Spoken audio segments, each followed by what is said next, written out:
בוקר טוב לידידיי ורעיי. אני שוב מדבר מהחופים של קולווה וגואה בהודו, ואני נמצא בלימודים אצל דוקטור בורקה, ההומאופת, אחד ההומאופתים הטובים ביותר בעולם, ושם אנחנו רואים, צופים במקרים, המון מקרים.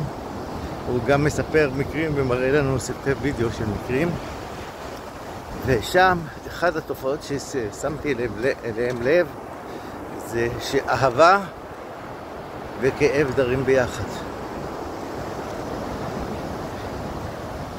במיוחד במה שקשור לאוהבים שלנו, אנשים שאנחנו אוהבים או שהם אוהבים אותנו.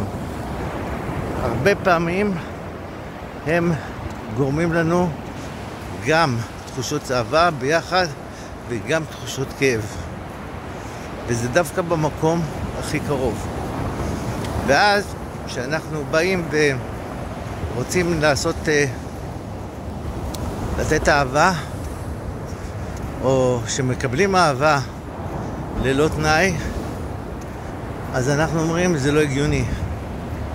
ואז כשאנחנו מחזירים, אנחנו מחזירים אהבה וגם גורמים כאב, וזה איזה לופ שאנחנו כל הזמן נתקלים בו, ויש לנו את היכולת להתמודד איתו.